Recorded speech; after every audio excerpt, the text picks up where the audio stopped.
Oh. People try to put us to down. Talking about my generation. Just because we get around. The 1960s was one of the biggest cultural shifts mankind has ever seen over the course of a couple of years. A generation of what we now refer to as boomers were growing into their late teens and 20s, and with it came a sense of rebellion and drug use, and my favorite part, defining what music has looked, felt, and sounded like for the last 60-plus years. And the drug use. Because I didn't have anything better to do, I decided I'm going to listen to every single top-selling album of the 1960s and rank them by how much I enjoyed them. And by every single one, I mean the top 10. Some basic rules that I've extended in case I do decide to do other decades. I'm not including greatest hits albums, movie or TV soundtracks, reissues, remasters, unplugged albums, and probably no Christmas or holiday albums because I don't want to listen to those. So one of the things I struggle with when it comes to ratings and rankings is how much you need to play a balancing act between how influential an album is and like how much I actually enjoy listening to it. So considering pretty much every album on this list is breaking new ground in some way, shape, or form, this is mostly off of how much I just enjoy listening to it. Every single one of these albums is incredible in its own rights. I was a huge fan. We are ranking the top 10 most popular albums from the most influential decade music has ever seen. So being ranked low doesn't mean that I think it's bad. It's just relative, and it's the perspective of someone who wasn't familiar with a lot of these going into it.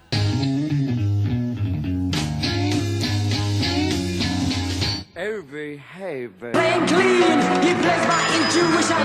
That digit counters fall. That deaf, dumb, blind kid. Sharp plays £1,000,000 ball. So you know how I just said I enjoyed every album I listened to here? There is one exception. Tommy by The Who was the number 3 highest selling album in the 60s and is the only album on this list that I just straight up didn't enjoy listening to. I have heard that it's one of those things that you kind of had to be there when it came out because I believe this is the first concept album to fully embrace an entire front-to-back storyline. And the storyline is fucking insane. I'm a keep it $1.50. This story is so off the rails that I had to read the Wikipedia page and then go back and re-listen to the album just so that way I could follow along with what was going on. I'll give a little synopsis here. British Army Captain Walker goes missing and is believed dead. His wife then gives birth to his son named Tommy. Years later, Captain Walker returns home to find his wife with a new lover. The captain then kills the lover in front of Tommy, and they both coerce him into believing he didn't see or hear anything, which caused him to disassociate and create this mental block and become deaf and blind. A doctor then claims he can cure Tommy, who isn't actually able to. And with that, Tommy's parents grow frustrated and start to neglect him, leaving him to be sexually abused by his Uncle Ernie. Then the doctor's drug-addicted wife then gives Tommy the kid LSD. Tommy then grows older and realizes he can feel vibrations well enough to become an expert pinball player, thus the song The Pinball Wizard. Another doctor then determines his symptoms are psychosomatic instead of physical, and his mom smashes a mirror or something to remove that mental block. Tommy then starts a religious movement and gets a bunch of followers until they get tired of him, revolt, and I quote from an actual song in this album, "We forsake you, gonna you." Over and over and over again. Can I even say that word on YouTube? I do kind of enjoy the outlandish story. I will forever give it kudos for how ambitious of an album it is, but the music outside of Pinball Wizard is I just don't think it's that interesting. There are so many points in this album where it feels like someone is just reading off lines in a book while staying in tune with a backing track. A lot of this just feels way more focused on telling this nonsensical story than it is on combining the story with the music. But again, historically significant album, a trailblazer, it just doesn't feel like it aged all that well. Favorite song? Pinball Wizard, obviously. Least favorite song? So I have watched and listened to some of the most fucked up media ever made, but even I was overwhelmingly uncomfortable hearing about child from the perspective of the uncle in the song Fiddle About.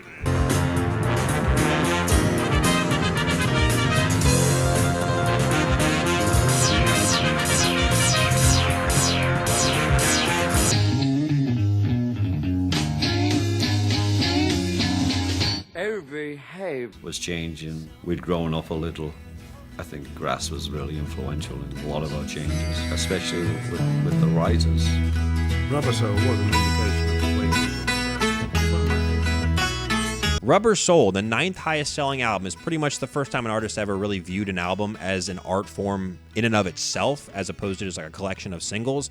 And out of the handful of Beatles albums on this list, I think it's probably the weakest. To be completely honest, out of all the albums I listened to, I had the least amount of notes and feelings towards this one. There's some great guitar riffs on this one, and it's certainly got a more folky and less out there sound than the rest of their later albums. I also think it might be one of their more consistent albums. Every song feels like it's like a solid 6 to 8 out of 10.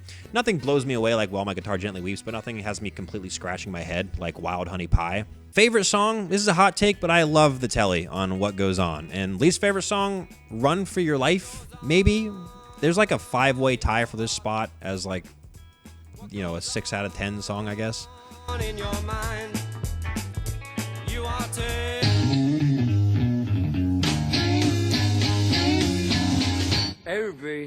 So I am going to tee up this next album. Out of all of the artists in the 1960s, what artist do you think would have recorded the second highest selling record? The Beatles, the Doors, the Stones, the Kinks, Led Zeppelin? What was Elvis doing something in the early 60s?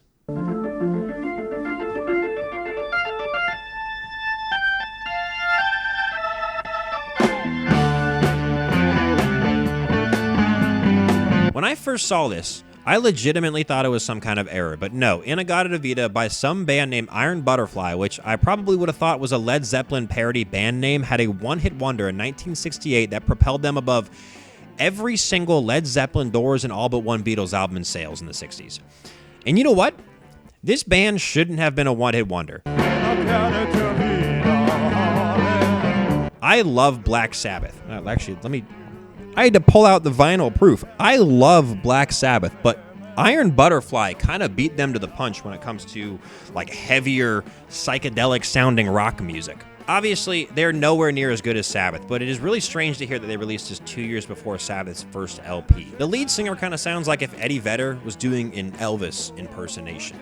This album was propelled by the title track In-A-Gadda Vida, which on the actual album itself is a 17-minute long track with about 2 minutes of actual singing and 15 minutes of various drum, guitar, and organ solos. Obviously, this was chopped down to 3 minutes for radio. And if you were wondering what In-A-Gadda Vida means, well, the organ player Doug Ingle was noodling around with a chorus and some chords while Ron Bushy, the drummer, was writing down some of the lyrics he was saying. Mr. Ingle was singing In the Garden of Eden, but there was a slight clerical error due to the fact that Mr. Ingle drank an entire gallon of Red Mountain wine, and Mr. Bushy could only make out the phrase In-A-Gadda Vida, thus spawning one of the most successful songs in the 1960s. In all reality, this album probably shouldn't be above Rubber Soul, but there's so much about this that made me happy, from like the weirdness of it to the lead singer's unique voice to the story and to how Pearl Jam might have taken a bit of a vocal hint from this band. I am a little bit surprised this band's a one-hit wonder, and that's not because any of their other songs are like completely amazing, but they just have some of the makings of a lot of those early, heavy, psychedelic rock bands. Favorite song on this, In-A-Gadda Vida. Least favorite song, probably also In-A-Gadda Vida, but from like the 4 to like the 15-minute mark.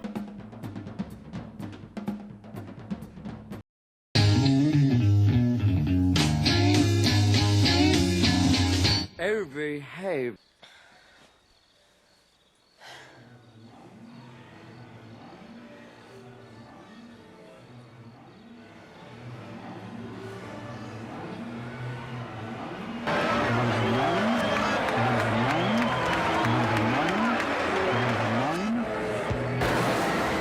The seventh highest selling album of the decade, The Beatles by The Beatles, has to be one of the most frustrating albums I have ever listened to. There's clearly the greatest album of all time somewhere inside of the White Album, but there's just way too many songs. There's so much fluff that not only should have been gotten rid of, but it should have been obvious that it needed to be dropped. There's a birthday song. I'm not sure what Wild Honey Pie is going for. Bungalow Bill is, I think people are going to like that one, but it's a bit too like Muppets for me. And Revolution 9 is 8 minutes of just objectively not music.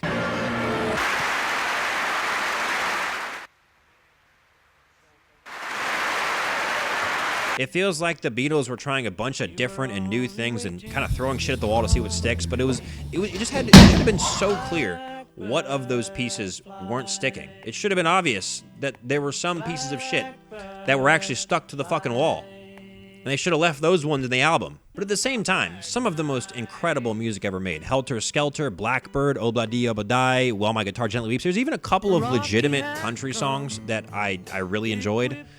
If they even chopped it down to an hour instead of an hour 40, this would be number one on my list. But in terms of something that I want to listen to all the way through again, there's just too much extra that I would want to skip over. I feel like even diehard fans of this album would admit there's just some pieces that don't need to be in there. Also, before all the Beatles fans get mad at me, every one of their albums I listen to is like a 9+ out of 10. So like it's all relative. Favorite song, While My Guitar Gently Weeps. Least favorite song, I struggle to even consider Revolution 9 a song, so I'm gonna say the birthday song. In the corner.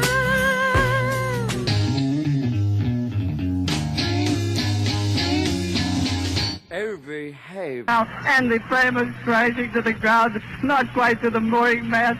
All the humanity, all the feeling around it. The 8th highest selling album of the decade, Led Zeppelin by Led Zeppelin, was the introduction of the aforementioned band to the forefront of music, coming out blazing with good times, bad times to start this album. In terms of Zeppelin albums, it's decent. It's a bit more wandering and less structured, less focus on the lyrics and even more focus on the guitar riffs. The whole album sounds like a back and forth conversation between Robert Plant's vocals and Jimmy Page's guitar. Favorite song, Good Times, Bad Times. Least favorite song, I wish it would have gone somewhere because it's a pretty cool acoustic riff, but I guess Black Mountain Side is the worst. I just wish that acoustic riff would have like built into another part of that song, I guess. Good times, bad times, you know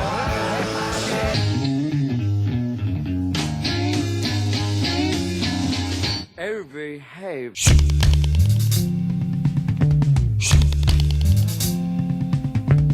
The 5th highest selling album in the 60s, Abbey Road by the Beatles, is also my 5th favorite one on the list. The thing that stood out to me most on this album had to have been I Want You. I've never actually listened to Doomer Metal, but I'm pretty sure this is what Doomer Metal sounds like, and it's coming from a song by the Beatles in the 60s, which is insane.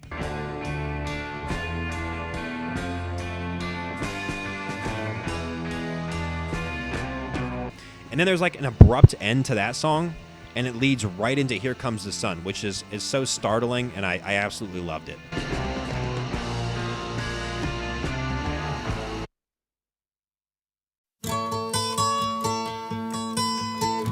Come Together, of course, is an incredible song. I have an insanely hot take, though. I like the Aerosmith version better. The guitar on Something just vibrates my soul, and usually the Beatles' whimsy doesn't connect with me that well, but for some reason, Octopus's Garden just does. The entire front half of the album is pretty incredible, but the second half is more of a conglomeration of loosely connected musical ideas, and I have mixed opinions on it because most of them work well as ideas, and it's cool to see how they flow into one another, but I wish some of those ideas would have been expanded on a bit more. Favorite song is Oh Darling. Least favorite song, I'm pretty sure The Sun King indoctrinated me into a cult. over me.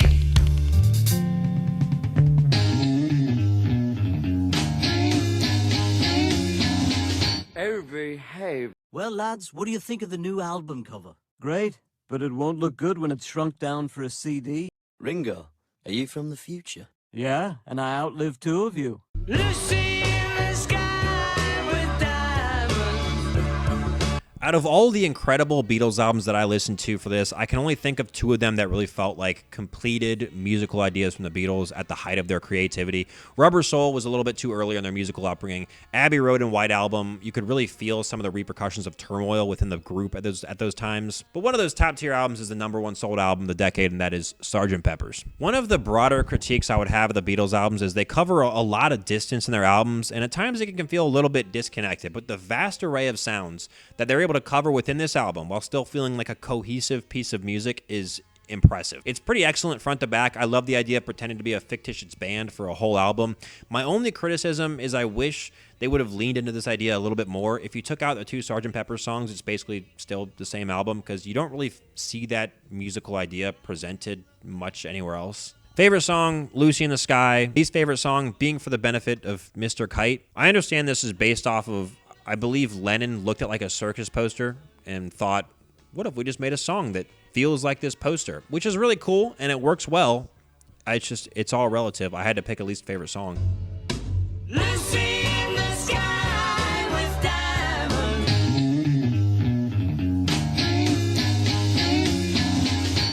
Behave.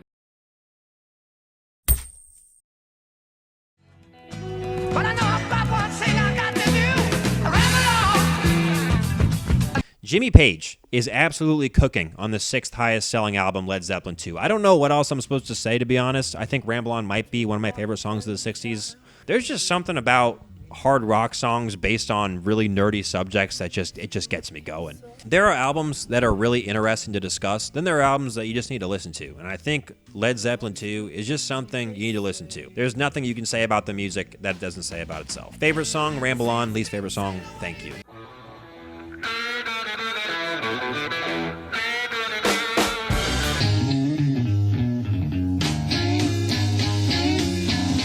Every hey. Oh, for fuck's sake. Muck, use acid. Muck. Pikachu, use thunder. Pikachu?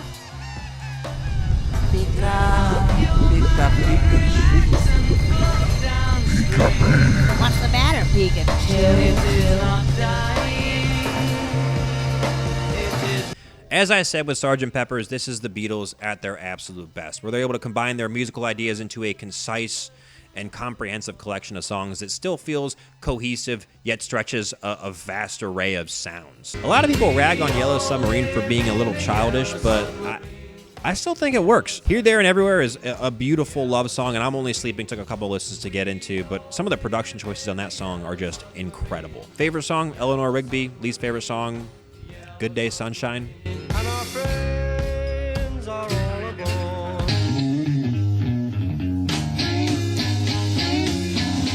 Every hey. How old were you when you knew you loved doors? 5. If you could be any kind of door, what would it be? So, ladies and gentlemen, would you please greet the Doors?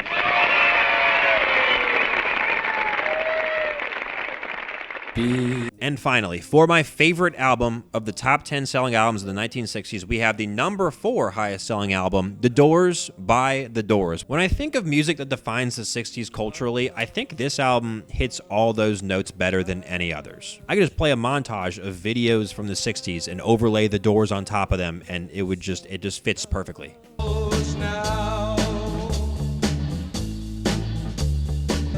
Time to die. Take it easy, babe. Break on through to the other side. Break on through. Well, she's fashionably lean.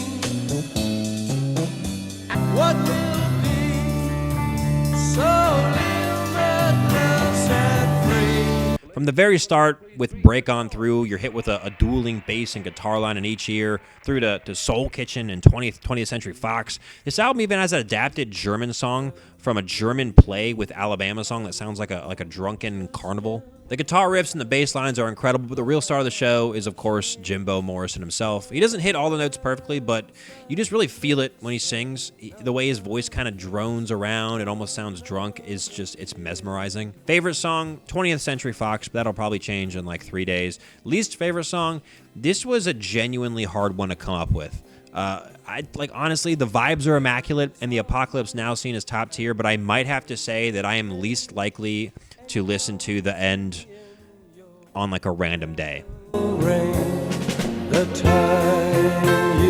That's pretty much it. Does anyone really care about my opinion? Probably not. It's mostly just an excuse for me to talk about music for a bit and come up with some fun facts on some of the greatest and most influential albums of all time. To be honest, I am a little sick of listening to the Beatles, but if this does really well, then I'll do the 70s or something. But yeah, like and subscribe and all those things.